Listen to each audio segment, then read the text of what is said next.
Sometimes life feels confusing. Sometimes pain repeats again and again. And sometimes the reason is not the world. The reason is the way we see it. This is the story of Tom, a young man who learned how to untie the knots inside his life by changing the way he looked at everything.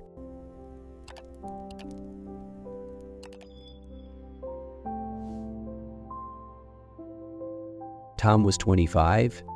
From the outside, he looked fine. He had a job. He had friends. He had a simple routine. But inside, he felt something heavy. Almost every week, some new trouble appeared. A misunderstanding, a small fight, a disappointment, a person who suddenly changed, a promise someone didn't keep. He often whispered to himself, "Why do these things always happen to me? Why do my days feel so complicated?" He looked around and saw others laughing easily. Their lives seemed smooth.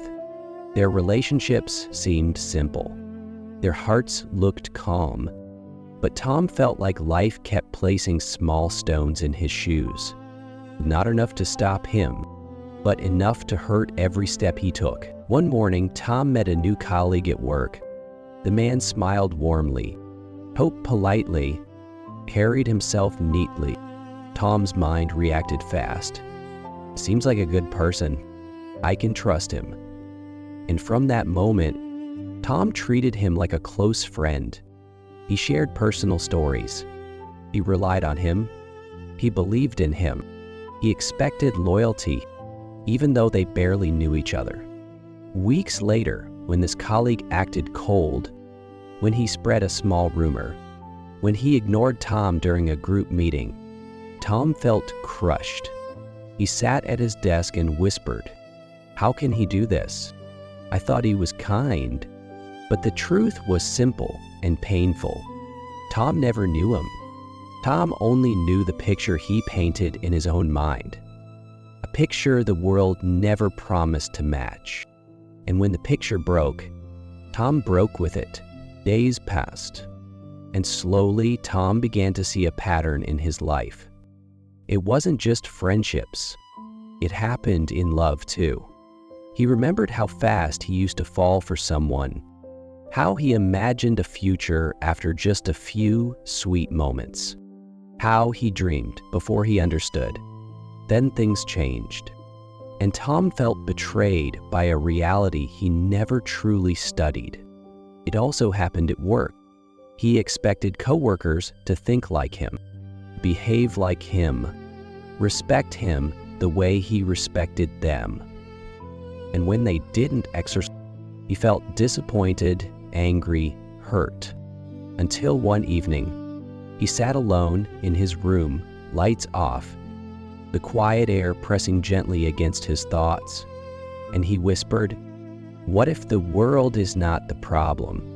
What if I am deciding too fast, expecting too early, seeing things before they are real?" A soft silence followed, a silence that felt like truth. The next morning, Tom made a small promise to himself. "I will meet the world with curiosity, not conclusions." So he tried. When he met someone new, he no longer said in his mind, "He is kind," or "She is rude," or "We will be close friends."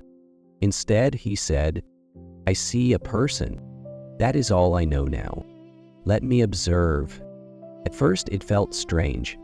His mind wanted to judge quickly. His heart wanted to label everything fast. His old habits tried to pull him back. But Tom breathed slowly and waited, and something beautiful began to happen. People showed their true colors naturally, not through his expectations, but through their actions, their patterns, their small choices, their reactions to stress, their behavior when no one watched. And Tom realized something powerful. Truth appears slowly. but when it appears, it never lies. Tom also changed the way he approached relationships. In the past, he rushed into dreams. He imagined futures after a few warm moments. He created stories in his head that reality couldn't keep up with. But now, he treated the beginning of love as a time of research, not cold research, gentle research, honest research. He wanted to know the real person, not the fantasy, not the hope, not the dream. He wanted to see how they handled anger, how they treated strangers, how they reacted in stress, how they behaved on a normal day, without trying to impress anyone. And he allowed them to see his truth as well. Not perfection, not a smooth version of himself, but his real self. And for the first time, Tom felt relationships growing slowly to solidly, quietly, with fewer surprises and fewer heartbreaks. He also changed in friendships. He stopped calling everyone a friend. He stopped expecting too much too early. He allowed time to filter people gently.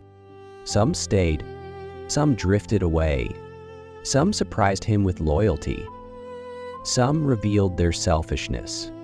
But now, none of it hurt the way it used to, because Tom was no longer shocked, and he was simply observing life, revealing truth, exactly as it needed to. Work life changed too.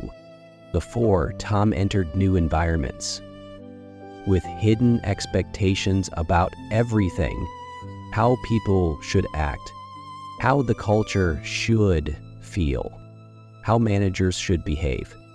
But now, when he joined a new team, he whispered to himself, "I do not know this place. I do not know these people. Let me learn before I judge." He watched.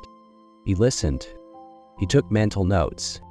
He observed how people talked, how they worked, how they solved problems, how they treated each other when things became difficult. After weeks, he understood the truth of the place.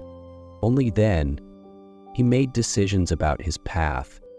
And this time, for the first time in years, Tom felt in control of his life. Not because he controlled the world, but because he understood it. Weeks later, Tom walked outside during sunset. The sky was warm and soft. The air was quiet. The world felt calm.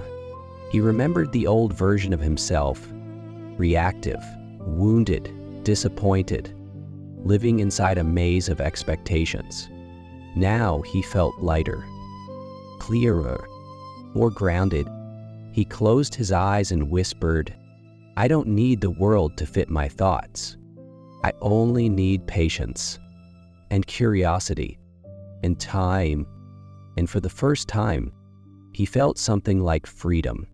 A freedom that came not from controlling life, but from releasing it.